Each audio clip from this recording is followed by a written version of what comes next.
Welcome to the Thyroidless Life podcast with me, Dr. Rebecca Warren. This podcast is for you if you're healing after thyroidectomy, or you've been diagnosed with a thyroid disorder, or think you might have a thyroid disorder, and want to understand what it looks like to truly get yourself well. Quite frankly, I wanted to share all the information that I wish I knew a decade and a half ago when I was diagnosed with a thyroid issue, had my thyroid cut out, had high dose radiation, and left there feeling worse than before. And that's why I made this podcast, so I can share that information with you. So you can take that information, implement it, and truly get yourself well starting today.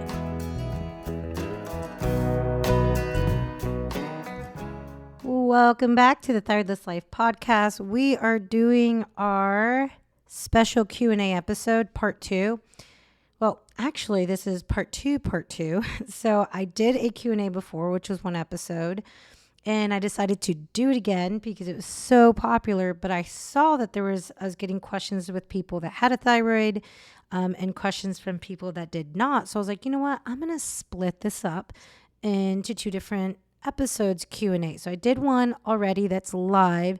If you have a thyroid, that was focused actually on a lot of autoimmune antibody questions like Hashimoto's, Graves. So if that's you want to listen to that episode. But this one's going to be specifically, it was asked by people in my free Facebook group, Healing After Thyroidectomy. And they submitted some really good questions that I am so excited to share with you guys. So before I get started though, if you don't have a thyroid, make sure to check out that Healing After Thyroidectomy group. It's just a good place to converse and talk with people that may have had a partial thyroidectomy or full thyroidectomy. And my goal with that group is to have people that are looking for more, that want to know more, that want to dig deeper as to the causes of why they had a disordered thyroid in the first place and how to heal themselves and get better. But I also want to share, and at the end of the episode, I'll explain a little bit more. But guys, I have a Thyroid Inner Circle membership, and it is a group specifically for women. Sorry, men, but this membership group is for women with a thyroid or without a thyroid that are looking to walk alongside each other in community, led by me, on getting well. Pretty much what I wanted to create with my membership group was an opportunity for people to get well over time, because post-thyroidectomy healing takes time. Identifying first, are you on the right hormones for you? Then helping and supporting your body if you weren't, and then healing your body from the original dysfunction. And so healing is a process, and I wanted to create a community where people can be connected and be challenged to heal long-term, not just chase symptoms. So if you guys have not checked out my Thyroid Inner Circle, go to thyroidinnercircle.com. Okay, so let's go ahead and jump right into this first question. Shelly asks, should doctors test your adrenal/cortisol? I've never had this done, but I wonder if I should. That is an incredible question. And I wish it was something that I knew a long time ago. Like, I've been on this journey for over 17 years, and I wish I would have known this 17 years ago or 15 years ago, right? This is a really, really important thing, especially if you're living without a thyroid, because, you know, when I talk about hormones and when I teach on hormones, I think it's really important to understand that number one, you're not this separate system, right? The thyroid is not working on its own, separate from everything else. No, it's interconnected with our entire body, but especially with our adrenal hormones and our sex hormones. And I like to paint a picture of looking at these sex hormones and these adrenal hormones and thyroid hormones like a 3-legged stool, that if I cut one leg off, what's going to happen to the stool itself? It's going to fall over. It's not going to function well. And the adrenals in and of themselves, and more specifically, when I'm talking about the adrenals, I'm talking about hypothalamus pituitary adrenal axis, right? What the purpose of that HPA axis is to always look at an internal and external environment to determine if we're safe or not, right? If we're not safe, if we're encountering a stressor, then the body will go into a sympathetic state, and that's appropriate. That's the right thing to do. if it goes into a sympathetic state, your body's going to have a hierarchy of needs, meaning it's going to focus on what do I need to do in this moment to be well under this stressor. And it's what's kept us alive as a human species, right? From the beginning of our creation, is this ability to respond to stressors appropriately. And thankfully, this HPA axis, hypothalamus pituitary, so the hypothalamus is in the brain, it's always looking at internal, external environment. Then it will communicate with the pituitary. The pituitary releases TSH, but the pituitary actually communicates with all the hormones in the body. So leptin, insulin, progesterone, estrogen, not just cortisol, not just thyroid hormones, right? And it will create a change in how it's signaling according to what the hypothalamus is seeing. But it's going to communicate with those adrenals, and that cortisol being released or not being released changes how our body functions. But the idea is that if we're going to encounter a stressor, what used to happen is we would encounter that stressor, then we would eventually no longer encounter that stressor. And so then our body can say, oh, all right, no longer do we have this stressor signaling, whether it's internal or external signal. And so then our body can go into this parasympathetic state, which is rest, digest, and heal.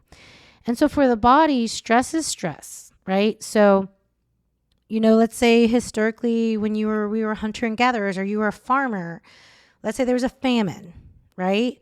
During that famine, you're probably going to have more of a signaling of a sympathetic state to deal with the fact that you have a lack of nutrients. But usually the famine ends, and then the body can rebuild and regrow and be well nourished because now you have more of an abundance of food. There's a stressor, the stressor is dealt with, and then we go back to this healing, digesting state. But what we're finding, especially for people that have had their thyroid removed, what we're finding is actually everyone is under more stress than ever before, from toxins and chemicals to things in our food to artificial light. We're being bombarded by more stress than ever before. But something that's unique to people without thyroid is that I just encounter a lot of people that are not being properly dosed with their medication, that they don't have enough hormones in their body to, number one, have cells be healthy and do what they're supposed to do, but then to also have enough energy, to have good brain function, to be able to lose weight, have a healthy metabolism. I see that over and over again. And I've talked about that already on multiple episodes, how important it is to dose your thyroid hormones, to try different ones. Don't feel like you have to stay on one just because your doctor says this is the one. You are a bio individual. What you need and how much you need is going to be unique to you, to what your body is going through, what your history is. But what happens on a daily basis when you don't have adequate thyroid hormones, adequate active T3, which all of your cells need? You are coming from a place of survival. You are coming from a place of sympathetic. That is a major stressor in the body. I have seen people post thyroidectomy with T3 levels so incredibly low for them. Literally almost, if they're not out of the medical range or at the bottom of the medical range, and they know it, they're like, oh my gosh, yeah, I do feel off, or I've had brain fog, or I've had X, Y, and Z. But why do most of the people not realize how bad it is? Because your body is intelligent. And it's like, okay, we have this big, major problem, but we're waking up. We have to do the things that we have to do on a daily basis. So the body's going to adapt to it, because the body thinks this is a short-term stressor, that eventually you will have more hormones. But most people don't. They continue in that way. So they have this increased signaling from the brain. The adrenals starts, you first release epinephrine, norepinephrine. That's a short-term response. And then you start releasing all this cortisol, which, depending on how long that's been going on for, you can have different symptoms. You can have different patterns of cortisol. You can have high cortisol where you're just, hyper stressed out, really just on edge. You can have that feeling in the morning, but then crashing in the afternoon. You can feel wired and tired where your brain is anxious and it's running 100 miles per hour at night and you're worrying or feeling more depressed, so your brain is going, but your body feels physically tired. Like the patterns of dysfunction when it comes to your HPA axis, that hypothalamus pituitary adrenal axis, can look different for each person according to where they are and how long this problem has been going on. And living without a thyroid, I will tell you this, once you know you are on the right amount of your thyroid support, whatever med that is, that you're optimal with your TSH, free T4, free T3, I highly recommend that everyone get those adrenals tested, the HPA axis tested, that signaling, that cortisol, to see how you can best support your body. Because the one thing you have to understand, now that I said, the thyroid isn't this separate system, the cortisol isn't that separate system. A body that's in a sympathetic state, that is in survival mode, is not a body that can heal. That is not important, right? If you're being chased by a tiger in the woods or in the forest, wherever they live, your body isn't thinking about, am I digesting my lunch that I ate? Your body is literally thinking about, how do I get blood pumping? How do I get heart pumping? How do I get my heart rate up so I can run or I can fight? It's a hierarchy of needs in survival mode.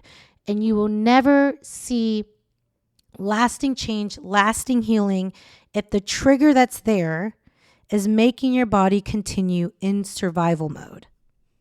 So that's why I think that testing your cortisol levels can be really important. But I do think for someone without a thyroid, I think it's a waste of money until you've gotten to a place where you have found the appropriate and most optimal medication combination and dose for you.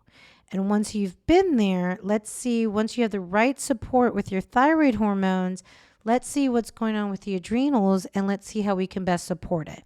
Now, I'm going to tell you what's the best way to test it, because yes, I've had people come in with blood work and show me that their doctor did blood work and they test their cortisol AM. That's not going to be accurate at all. But the first thing, before we talk about that, I want to clarify something. There's a lot of conversation you may have seen online or different people talk about adrenal fatigue. Now, we got to clarify some things on that. It's not adrenal fatigue. Not that a lot of people are like, oh, that's not real. That's not a real thing that happens. That's not the problem. What you have to understand is there is real adrenal issues. There's things like Cushing's and Addison's that are real diagnosable adrenal issues that you would know you have. I mean, we're talking about you can't get up without passing out, right? Those can be real adrenal issues. But what I'm talking about is dysregulation and the signaling of what your body needs because your body is in a state of stress. So you've got to be well informed and educated about that. That what you're looking at is, I'm checking my HPA axis, my adrenal signaling. So if you are having this cortisol issue, again, there are real medical issues that can be diagnosed that there's an adrenal issue, and it's usually very, very severe that you would know. But when we're doing like a cortisol test and you see that you're flatlined throughout the day, it's not that your adrenal is fatigued and you're not making cortisol. If you helped your body respond appropriately to stressors, then that would change. It's a signaling issue. It's an underlying stressor that has to be addressed so the body can kind of go back into this healing state and you can see an increase of signaling. So I want to clarify that, because sometimes you might say that because you read it somewhere and a doctor or even like a functional medicine practitioner or someone would be like, well, that's not real. Well, that's not what we're talking about, right? We're talking about the signaling, the HPA axis. Now, what's the best way to get tested? You want to do a CAR test. It's a cortisol awakening response test. It's the best, most accurate way to test is through saliva over a 24-hour period. And I love CAR specifically because it will test your response when you wake up in the morning. So you should have an incredible spike of cortisol within 30 minutes and then an hour after waking. And then you should see a diurnal pattern throughout the day. What does that mean? Diurnal goes according to really like sunshine and nighttime, right? So you should have higher levels of cortisol in the morning, and then you should have a kind of decrease throughout the day and then your lowest point in the evening, which is why it's not appropriate to just test one time. You want to see what's going on throughout your day. I can see people have this incredible spike in the morning and then they crash in the afternoon. So if they did blood work in the morning, everything would look fine. In fact, everything would look maybe a little bit too much, but then you're crashing in the afternoon. So what we know is that you're having this really intensive response in the morning, and we need to support that, clear out that cortisol to rebalance and increase it in the afternoon. So for example, now I love doing a card test. You can go to my website, drrebeccawarren.com, Dr. Rebecca Warren, and you can order a cortisol awakening response test for you. It gets shipped directly to your home, and you do have the option to get that interpreted 2 different ways by me.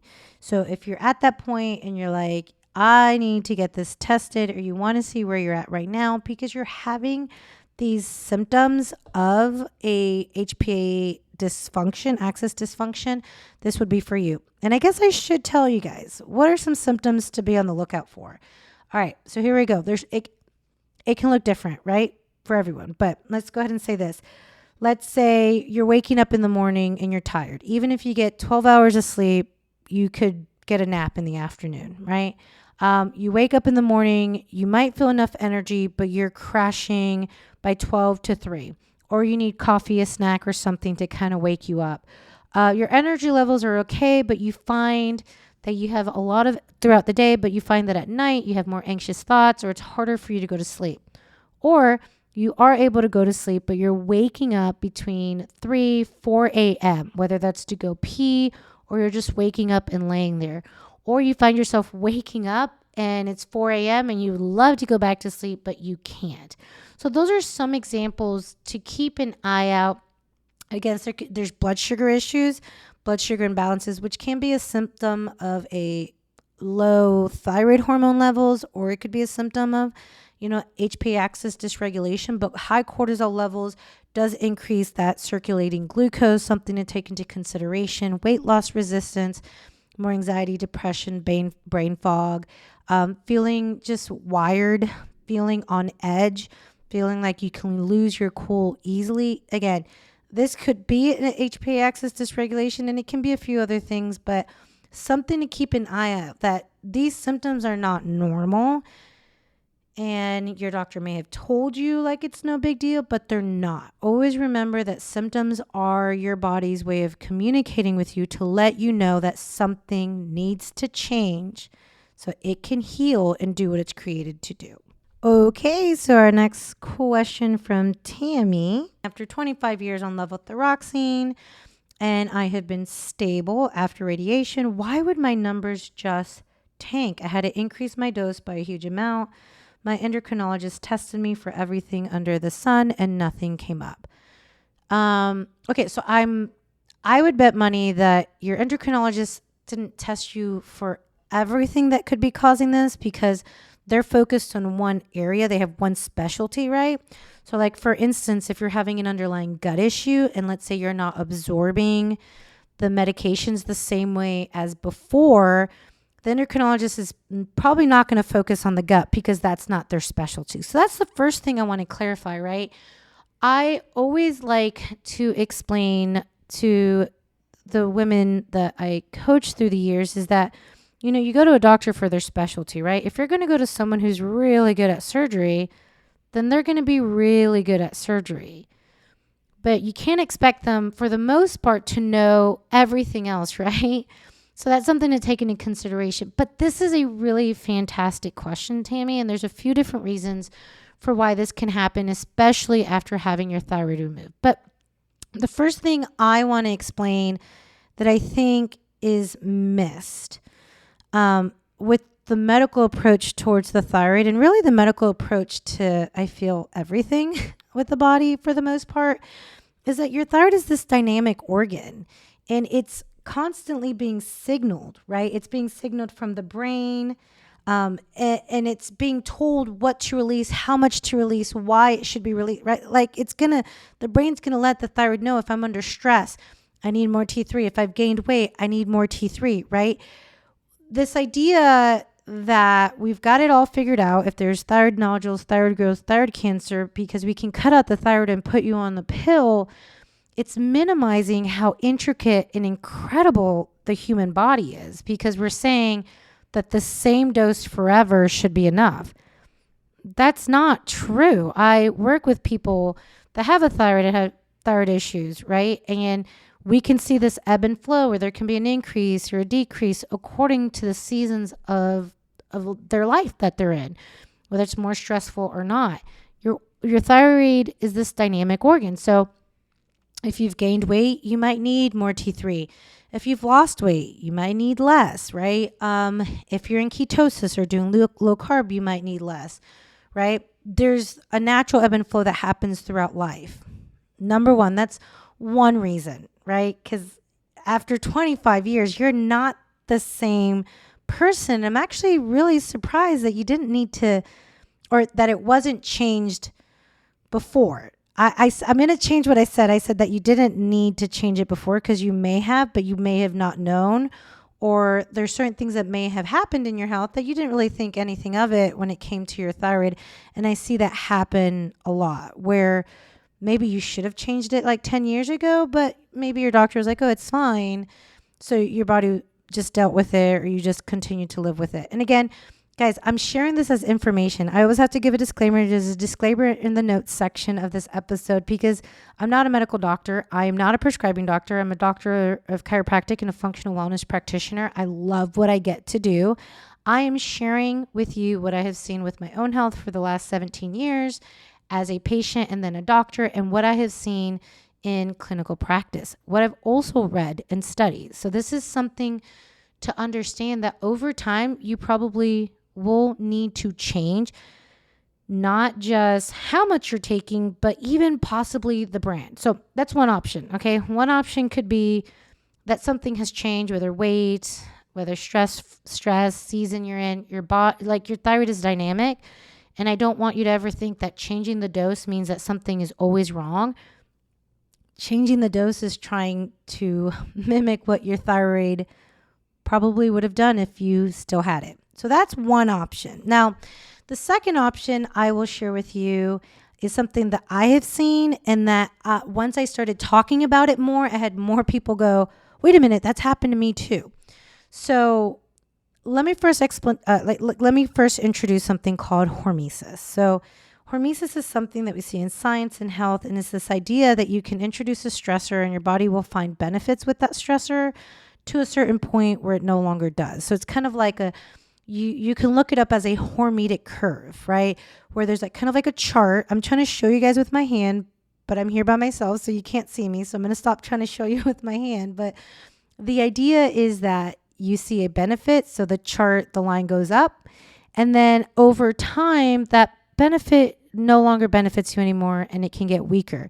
And the idea is, because it's time to diversify, it's time to change things up. Let me give you an example. It's like working out your bicep, right? If I work out my bicep and the first week I do it every day, I'm like, oh my gosh, this feels great. I'm making my bicep stronger. I'm going to keep doing that for a whole month. What's going to happen? I'm going to not only stop to see benefits of it, I'm going to weaken my muscles. I'm probably going to injure myself. There's a reason why you change up the type of workouts you do with your muscles and you give rest days, because your body was made for diversity. It was made for change. You were never meant to be on the same brand, same dose of the same medication every day for the rest of your life. That is not how your body was created. There's never been something in human existence where you're doing the same thing and it doesn't change ever. That's not how the body is created. And so what I have found, even for my own health, and then I started looking into it more, and when I started learning about hormesis, I was like, this makes a lot of sense. Is that like, just like you, I was on Synthroid for about 5 or 6 years, and I did fine with it. I did good with it. I was able to work on my health because I got my dosing right, and then it just stopped working. Like, there was no rhyme or reason on my end. I was taking it just like I always had. And it was frustrating because I'm like, why is my TSH going up? Why is this happening with my hormones? And then I changed to Armor. Boom, got on the right dose, felt fantastic, felt great, was able to feel I was where I needed to be. And then 5 to 6 years after that, I do a lot of blood work.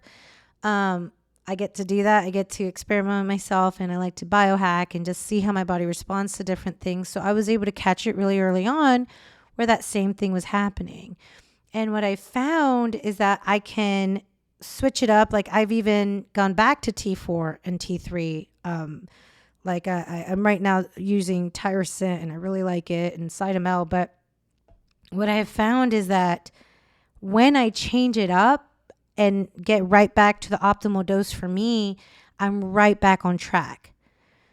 And when I've spoken to people that have experienced that, again, it has more to do about understanding the human body. Remember, we're getting rid of an organ.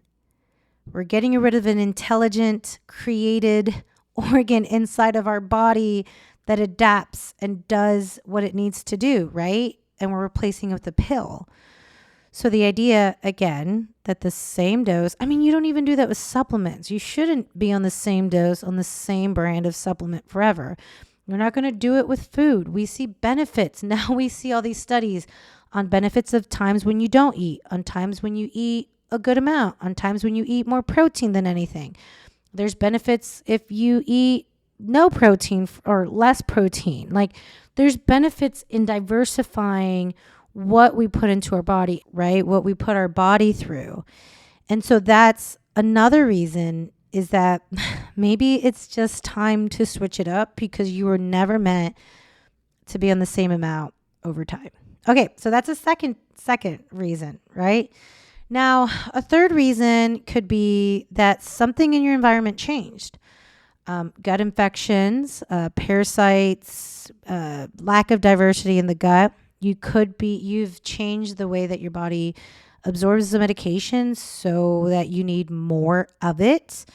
If you've used antibiotics, if you've been exposed to more chemicals because of drinking more water that's not filtered, looking at your body's ability to absorb that medication can be another reason for why you have to change what you're on. And again, like I said, the endocrinologist is usually not going to do any kind of further gut testing. And usually when you do get gut testing, it's going to be something like they might test for H. pylori alone, or you might get a colonoscopy, which can be really beneficial if you're trying to catch like a disease process really early on, or if you want to identify polyps. But they're not going to test like the gut microbiome diversity, test for leaky gut permeability, tests for candida. Most of them don't. So there could be a gut component to it. Now, another reason could be, so you're probably like, wait a minute, Dr. Beck, I thought you were just going to explain one thing, but this is what detailed, bio-individual care looks like. It's your body, right? These are different things that I have worked with people on through the years and saw improvement on how they feel on different medications that their doctor has put them on, or even needing less medication and still being optimal by addressing these underlying things. So I'm just giving you a few different options, and it's worth looking deeper into. Now, another thing that I think is not talked about enough, and I really have loved to see when I work, and I'm going to do a whole series on nutrition and ketosis and all of this, and doing it appropriately. But one thing that's not really talked about is cell receptor sensitivity. Now, cell receptor sensitivity is huge. Now, most people understand it for diabetics, right? We know that there can be cell blunting, where now you're not binding up the insulin, getting the glucose into the cell, so now you have a blood sugar issue. So we've heard about cell receptor sensitivity in that sense, but now we're starting to see thyroid binds to receptors and estrogen and progesterone, and the same things that can cause a decrease in cell receptor sensitivity. When you're binding up to something like insulin, the same thing can happen with thyroid and other hormones, right? So is there a possibility that your cell receptor sensitivity has gone down? Yeah. If your cells are not well, you can see that happen. And a really big, two big culprits in that situation can be rancid fats, right? Bad fats like canola and a lot of canola oil, which, my gosh, it's like in everything. And most of it is genetically modified. All of it is genetically modified, unless they're saying it's not, right? Vegetable, margarine, fats that are really high in omega-6 can be really inflammatory. Meats that are from animals that don't see daylight, right? That's going to, all trillion one of your cells, all trillion of them, right? And probably more than that number, have 2 layers of fat, the bilipid layer of fat. And having healthy cells, healthy fat is essential. There's also mitochondrial health. Like, it's this idea that you work on helping your cells be well. You see an increase of cell receptor sensitivity, an increasing daily activity, movement, getting oxygen to the cells. There's a few different things there, but it could be that you might need more than before because you're actually not binding up and utilizing it efficiently, whether it's because of the gut or whether it's because of cell receptor sensitivity. So those are the top ones. Of course, there might be a few here and there. I've had people that have been exposed to mold in a home, and it changes how they respond, not just to the thyroid med they take, but really to everything in their body, right? Their hormones become imbalanced. They become weight loss resistant and all of these things. But I think the interesting thing is, and this is going to come from the place of a doctor that's living without a thyroid. It's a very different experience when you're living with it, right? The truth is, no one can say definitively what it's going to be like to live without a thyroid for decades. No one can. We don't have studies on it, and studies that have been done on living without a thyroid, very short term, but also focused on mortality, not quality of life.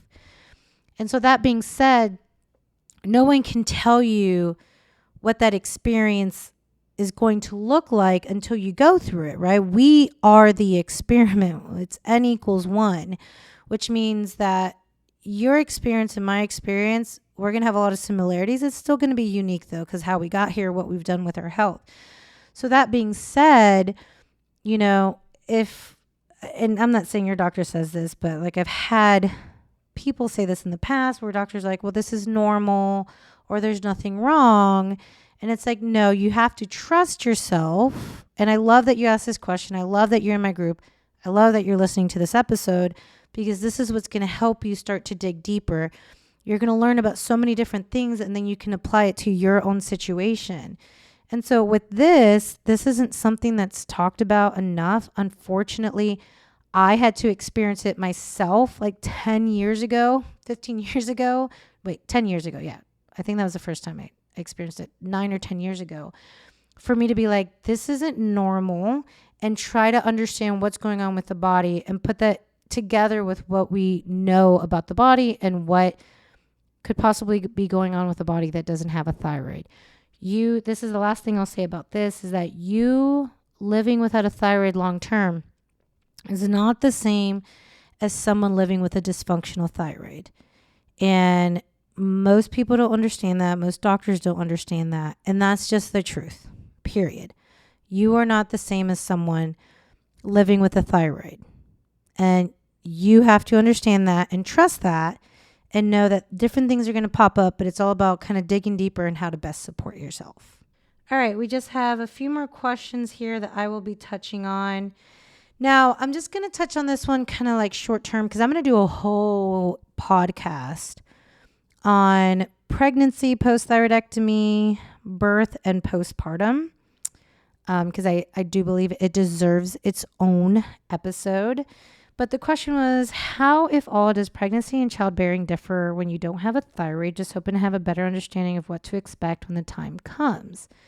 Okay, so first off, we know in studies right now how important it is to have your thyroid hormone levels in functional limits. That's the really interesting thing, is that in studies about like fertility, you see them say more like, hey, your TSH needs to be under a 2.5, which everyone for the most part should have a TSH under a 2.5. And this is for people with a thyroid, right? This isn't even looking at people without a thyroid. Because in most other places, you're not going to see that as much. Actually, that conversation is coming up a lot more in studies. But for the most part, there's not as much leeway with like being suboptimal or being lower on medical ranges when it comes to fertility. And so let me go ahead and tell you this. This is what I will say if you've had your thyroid removed and you want to get pregnant one day. Number one, you can have a beautiful pregnancy, a beautiful birth, and you can have a postpartum healing period that is good. I'm gonna first of all get that out of the way, right? I went from not having periods and being scared. Like my doctor was pretty much like, "Well, do you want to get pregnant?" And I was like, "Well, no." I was like 20 at the time, right? I was like, "Okay, well, there's no really big issues with not having a period," which is wrong. Like my sex hormones were off, and that affects my overall well-being. So I went from a point of like not having, a menstrual cycle to having 2 kids a year and a half apart, which it was planned, but I don't know if I would do that again. But I had no issues, right? I was fertile, I was well, and I got pregnant, right? But let me go ahead and tell you this. If you follow me and you listen to me, you have to understand that I do things very, very differently, right? Than the medical system, than friends that may have gotten pregnant, right? I do not believe that if you want to work towards getting pregnant, that your focus with your health should be, I'm working on my health to get pregnant. The focus should be, I'm working on my hormone health to be well. I need to be well. And when you are well, then you can get pregnant. And I think that's missed a lot, right? With overall women's health, right? We treat sex hormones like all they're good for is just periods and making babies, when we know that progesterone works on GABA receptors in the brain, which is your outlook on life, which is your ability to rest, your ability to fight off anxiety and depression, your ability to be overall well comes from progesterone, which only comes after ovulation. Estrogen, adequate estrogen levels is the difference between you developing breast cancer one day and not. Estrogen is neuroprotective for your brain, it's protective for your heart, it's protective for your bone. And the problem is that a lot of times, especially in medicine, even with an OBGYN, it's kind of treated like it's just baby making hormones and sex hormones. So for me, what I focused on, and I'm going to share like detailed, like what I did, how I did my blood work, how often I tested, but I worked on my menstrual cycle, which was day 1 bleed to my next bleed. I worked on ovulation. I tracked my menstrual cycle. I knew when I was ovulating. I tracked my basal body temperature, and I was estrogen dominant. So I detoxed and I supported liver detoxification and methylation, and I balanced my hormones, and I also got on the right amount of thyroid hormones for me, and I tested. So with my pregnancy, I will let you guys know that, so my pregnancies were great. I had 2 home births and they were incredible. I did a HypnoBabies program, which I will share with that. So I had all of that. But I will admit one thing is that I did not take care of myself as well when it comes to my hormones postpartum. And I'm being transparent and real with you guys about that. There's a lot of hormones up and down. And, there's just a lot. There's a lot of healing. You just did a marathon. You lost this organ, which is a placenta. And I think that's my 2 biggest things I wish, I could tell everyone is, number 1, prepare your body. We know there's a 90-day maturation of the egg, right? So when I work with someone on their health, hormone health, and fertility health, we know that what we do 90 days before, when they want to conceive, we're working on mitochondrial health, we're working on egg health. We're not doing anything super stressful to support the body, right? Because most people wait till they get pregnant and then they'll take a prenatal. Well, no, the nutrients that your body is using to already grow the baby has already been used, right? Before you even find out that you're pregnant. So the idea is start working on that 90 days to 6 months beforehand. So that's the first thing. The second thing is this, is that we spend a lot of time during pregnancy thinking about the baby, right? The safety of the baby, the health of the baby, the baby, the baby, the baby. And no one's thinking about you, the woman, the mom. And obviously everybody wants a healthy baby, but we need a healthy mom. We need a healthy you. You need to be well, right? When you end up, conceiving, or if you're pregnant right now, right? You are just as important. So we focus so much on preparing baby clothes in nursery and not so much on that third trimester, that fourth trimester, which is the postpartum period, right? Even something as the fact that there's a 6-week, when you get checked up pretty much postpartum, it's mostly focused on the baby.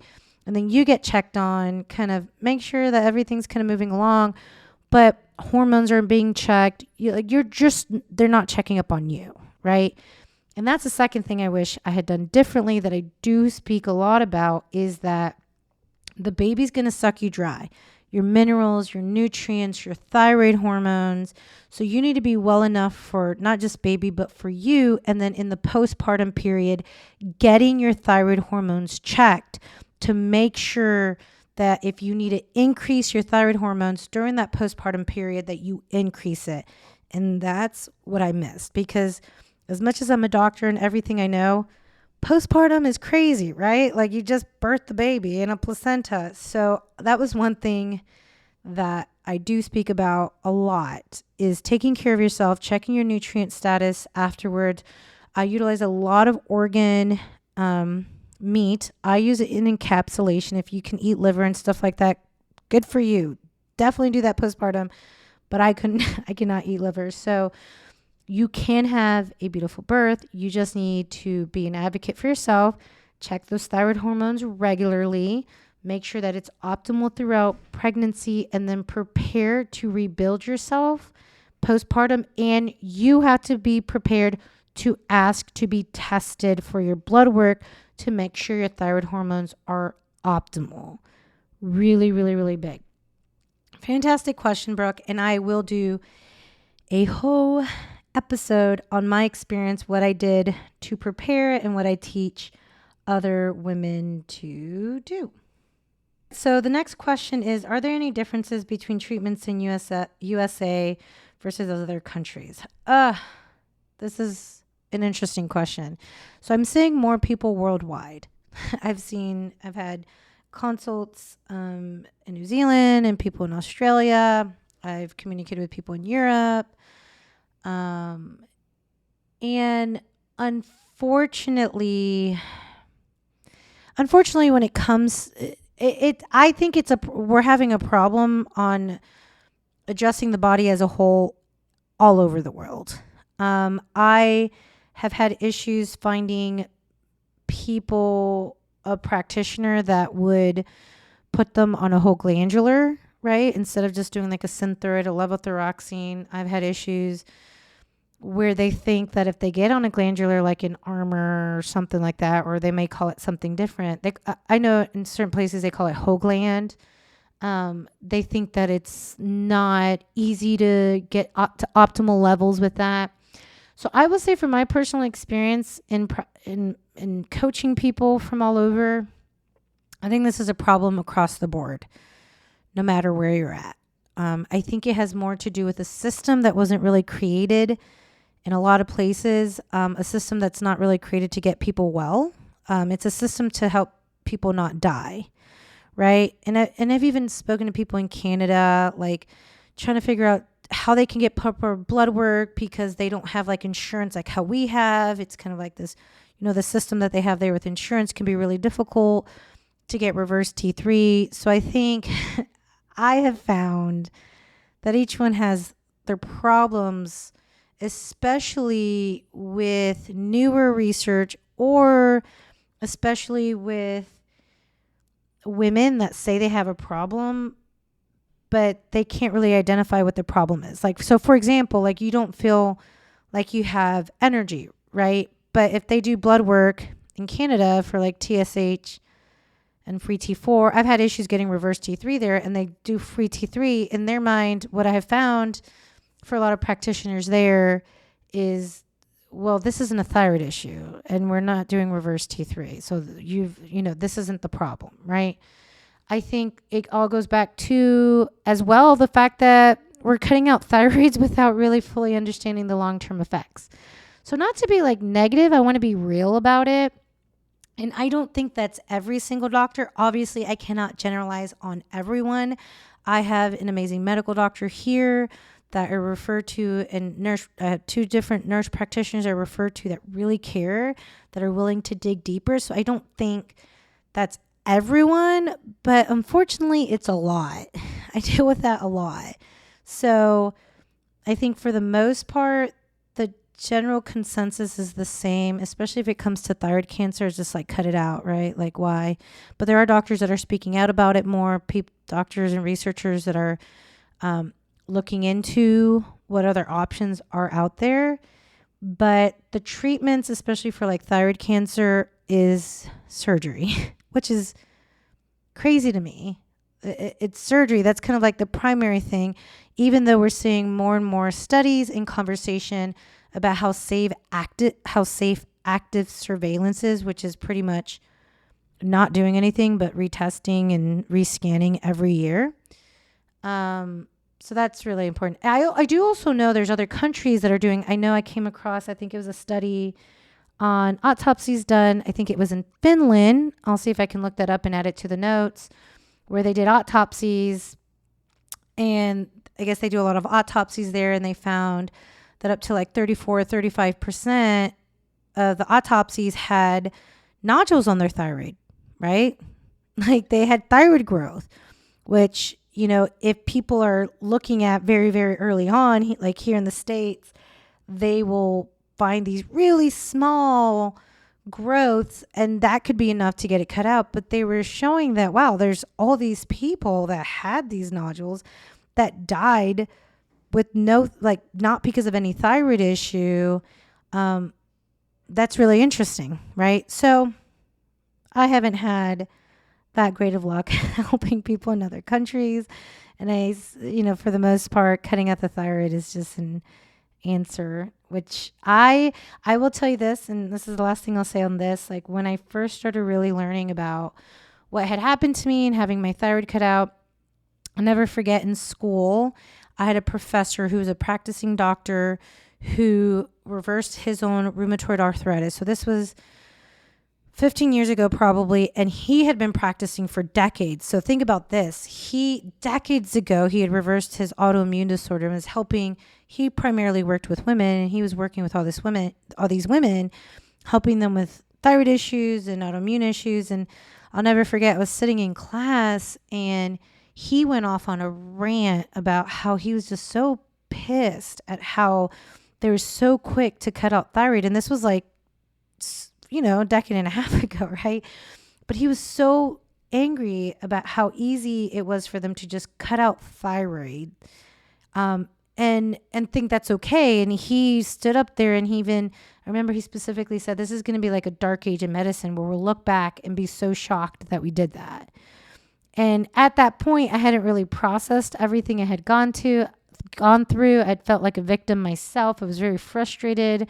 I didn't really understand. I didn't have all the answers, but I remember like I kind of cried because I was so shocked, because here's this guy that was vindicating someone who practiced, someone that saw people get better, saw thyroid tumor shrink, and he was vindicating what I had been thinking, but it was so shocking to hear. And I think I do agree with him. I actually hope that one day we look back and go, holy crap, like what are we doing? Like we need to devote more research to regrowing healthy thyroid cells and how to decrease thyroid tumors, and it's just not happening right now. So Lumi, you got me on a little tangent there, but I did want to share that with you.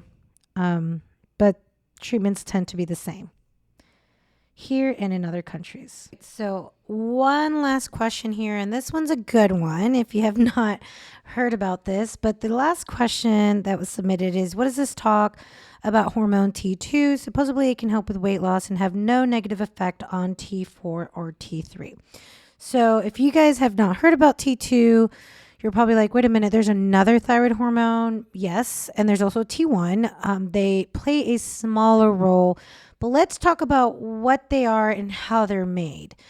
Let's start there. So first of all, when we're looking at T2, we're starting to see more and more studies looking at how it affects the body and how supportive it is for mitochondrial health and lipid metabolism.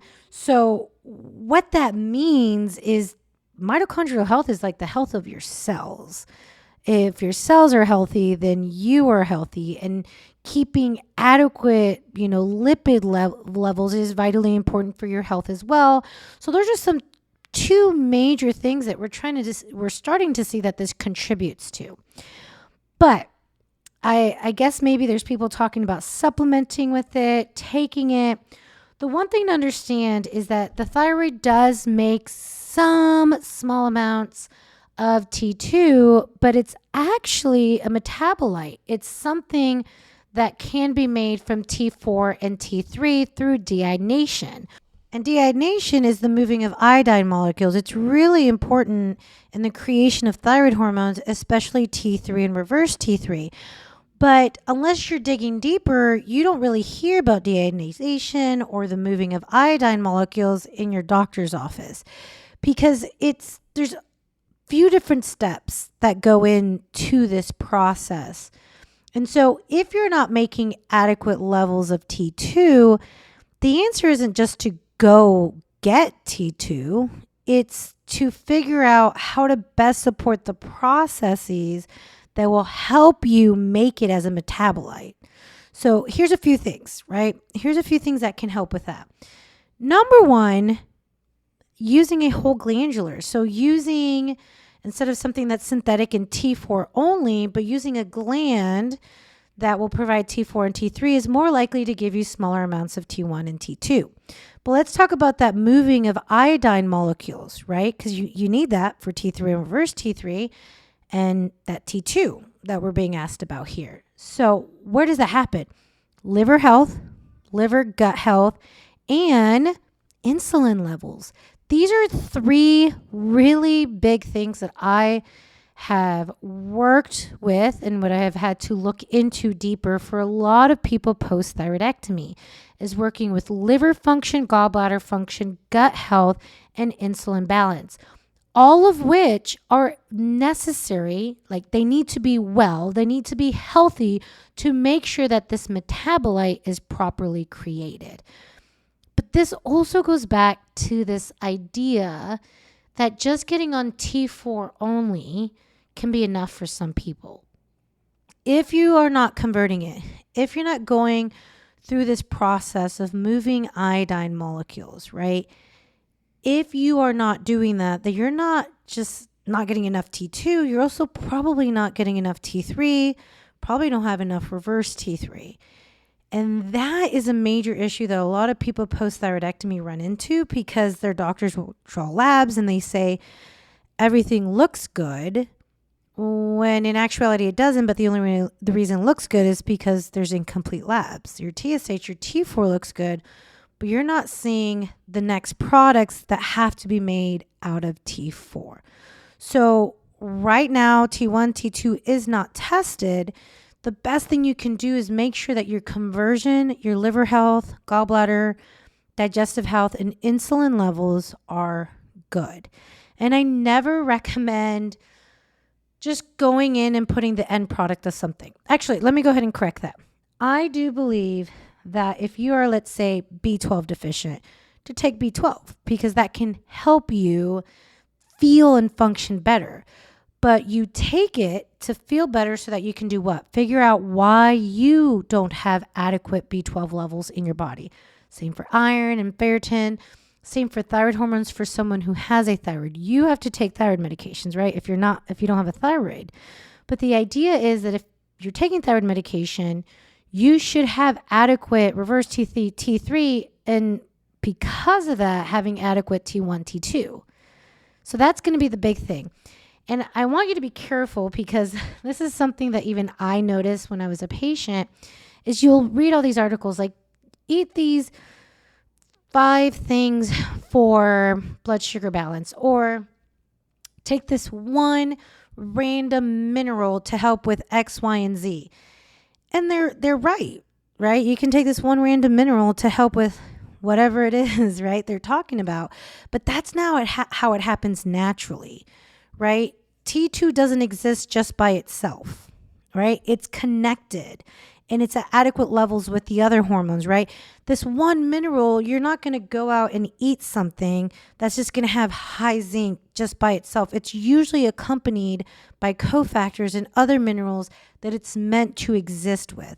So that's something to be very, very careful of when you're starting to kind of read more blogs or articles or listen to more podcasts, that you can hear all of these different nutrients or different things that can help. And next thing you know, I've had this happen. I've had people come in on 25 different supplements. And I'm like, all right, unless you're actively working on something, unless you're on an active protocol for something, let's combine these. Let's put them in complexes. Let's make sure you even need it. But if you are on a protocol, like let's say, we know that zinc, NAC can be really, really helpful and powerful if you're fighting COVID. That makes sense. But then like just taking zinc by itself all the time might not be a good idea, because usually zinc comes with cofactors and it's in a complex. It'd be better in a complex. So that's something to take in consideration. If you're reading about this T2, it helps with X, Y, and Z. It can help with your metabolism. Well, so can having adequate levels of T3. And if you don't have adequate levels of T2, you're probably more than likely not having adequate levels of T3. And that's very, very important. All right. So we went deep. On today's episode. There's a lot of information in this two-part series of the thyroid Q&A. So guys, make sure you get plugged in, listen to this little end credit part here, so you can know next steps that you can take with myself or with your health to help you get better. I'll see you guys next time. All right, guys, thanks for tuning into today's episode. I'm going to take a few seconds here and answer some frequently asked questions I get asked when people find my podcast or if they find me on social media. And it might be a question that you have as well. But before I jump into that, I'm going to ask a favor. If you enjoyed today's episode, or if this podcast has been helpful to you, I'm going to ask that you leave a review. I love being able to see how this is helping you on your health journey. And by leaving a review, you help me be able to reach more people with this message. Subscribe. You also have the chance to have these episodes automatically downloaded so you don't miss any future episodes that go live. All right, let's jump into these questions. The first question I always get asked is, Dr. Rebecca, how do I work with you? Well, I'm excited to tell you guys about my amazing program. It's the Thyroid Inner Circle membership. I love this program. I love this membership. It was a dream I had for so long about creating a space and a community where women can come together and learn how to take their health back into their own hands, how to heal themselves, not just the thyroid. We go over hormones and adrenals and gut health and detox. And every single month, there's 2 different sessions. One session is focused on me teaching you about whatever the group is focused on doing health-wise. And then we do a Q&A session, whether that's about the topic or about anything at all, like how do I read my labs? But to find out more information about that membership group, go to thyroidinnercircle.com. And there you can find out how to sign up for it, what it looks like to be a part of that amazing program. The second thing I get asked is, where do I start? Now, where you start is, have you done a complete wellness panel? If you go to my website, drrebeccawarren.com, you'll see a free Optimal Thyroid Lab ebook. What you'll notice is in that ebook, I don't describe just what thyroid labs to get done. I go over a full wellness panel that I do on myself, that I've done on women I work with throughout the years. It's so important to get your labs done, the right labs, and understand what's going on there. That's the first place to start. And last, The last question I want to touch on, it's usually from people that are living without a thyroid and just want more information on what that's like. Now, if you go to Facebook, I do have a free group there on Facebook. It's Healing After Thyroidectomy, where people are either going through that, living without it, and it's a great community where I pop in. So that's the Healing After Thyroidectomy group on Facebook. Thanks, guys, and I'll see you next time.